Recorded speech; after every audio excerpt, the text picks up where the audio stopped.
CCTV 화면입니다. 보시면 한 남성이 급히 어디론가 뛰어가는데요. 지난 14일에 있었던 서울 강서구의 PC방 살인사건 피의자, 조금 전에 신상 공개가 결정된 29살 김성수입니다. 사건 발생 일주일이 지났지만 국민들의 분노는 사그라들지 않고 오히려 커져가고 있는데요.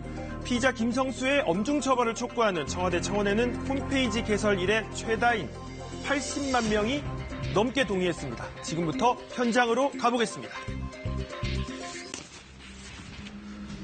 PC방 살인 사건이 일어났던 현장은 주말 새 국화꽃이 수북히 쌓였습니다. 피해자의 안타까운 죽음에 시민들의 추모 발길이 이어지고 있는데요. 추모하는 이제 애도하는 마음으로 갔다 갔을 거라고 생각하고 있습니다. PC방과 이웃한 상인들은 사건 일주일이 지나도록 충격이 가시지 않는 모습이었습니다. 너무 안 됐지. 우리 아들 딱 또래인데 상상도 못한 데서 그런 일이 다니. 끔찍한 사건이 일어난 건 지난 14일 이른 아침이었습니다.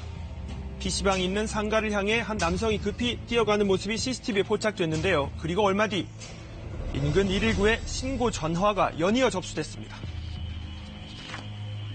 차가 2대가 나갔는데요. 처음 신고받았던 구급차의 출동 내용은 알바생이 다쳤다고만 신고된 내용이었고 저희는 사람이 찔렸다고 신고가 들어왔었던 내용이었어요.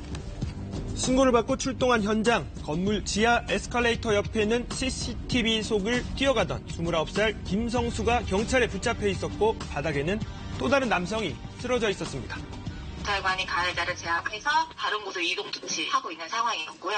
환자분만 케어했죠. 머리 쪽으로 외상이 있었던 걸로 추정이 되는데 그쪽에 출혈량이 너무 많아서 정확한 외상 위치를 저희가 파악은 못하고 지혈만 일단 하고 있는 상황이었어요. 지혈을 하며 급히 병원으로 옮겼지만 피해 남성은 끝내 숨을 거두고 말았습니다. 피해자를 치료했던 담당 의사는 자신의 SNS 통해 이렇게 당시 피해자의 상태가 얼마나 위중하고 처참했는지 밝히기도 했습니다. 대체 어떤 일이 있었기에 얼마나 원한이 깊었기에 이런 참혹한 사건이 일어난 걸까? 사건 이틀 뒤 살인 혐의로 구속된 피의자 김성수가 밝힌 범행 동기는 불친절해서 홧김에 그랬다고 말한 것으로 알려졌습니다. 피해 아르바이트생을 오랫동안 봐왔던 손님들은 그럴 리가 없다며 입을 모으고 있는데요.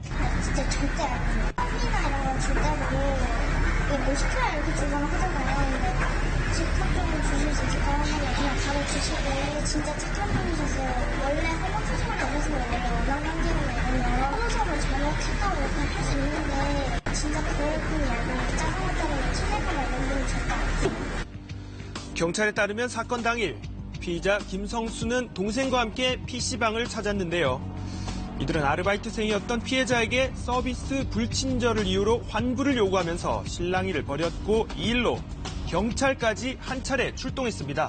1차 신고를 받고 현장에 저희 직원들이 나갔을 때는요. 격렬하게 싸우고 있었던 사안이 아니고요. 피의자하고 동생하고 PC방에서 불친절하다는 이유로 단순히 말싸움 중이었습니다. PC방으로 출동한 경찰은 김 씨와 동생에게 귀가 조치를 하면서 상황을 마무리시켰는데요. 하지만 김 씨는 경찰이 떠난 뒤 집에서 흉기를 챙겨와 피해자를 향해 휘둘렀습니다. 이 과정을 놓고 경찰의 초동 대응과 김 씨 동생의 역할 등에 대해 문제점과 의혹이 제기되기도 했는데요. 한 사람이었으면 도망칠 수도 있었고 반격을 쓸 수도 있었지 않을까 생각하고 아무래도 두 명이었기 때문에 이렇게 무차하게 당한 거 아닐까 하고 생각하고 있습니다. 이제 CCTV 영상이나 목격자, 피의자 진술 또 여러 가지 상황을 종합할 때 피의자 동생을 공범으로 목이 없다라고 이제 판단을 했습니다만은 의혹이 제기된 부분에 대해서는 이제 관련자를 추가 조사하고 또 영상 분석도 좀 더 세밀히 해서 공범 여부도 면밀히 좀 살펴보고 있는 그런 과정이고요. 여기에 피의자 김성수가 우울증을 앓았다고 경찰에 진술하면서 우울증약 복용 진단서를 제출한 것이 알려지면서 여론은 들끓기 시작했습니다.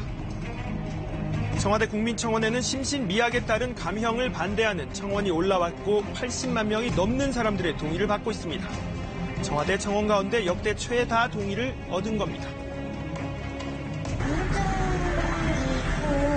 잡을 정도로 차라리 정신병원에 있어야지. 본인이 처음 그렇게 안 되지.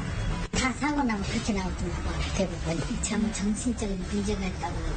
근데 그건 아니야. 어떤 이유로든 간에 그런 사람은 그 피해자가 이미 죽었지만 억울하지 않게 가해자한테 최대한의 처벌이 이루어졌었으면 합니다. 전문가들은 흉기를 준비한 점 등을 볼 때 우발적 범행으로 볼 수 없어 심신미약 주장이 받아들여질지 여부에 대해선 지켜봐야 한다고 설명합니다. 최근에 성실히 사는 사람을 대상으로 이런 말도 안 되는 그 죽음에 이르는 사건들이 발생하고 있는데요.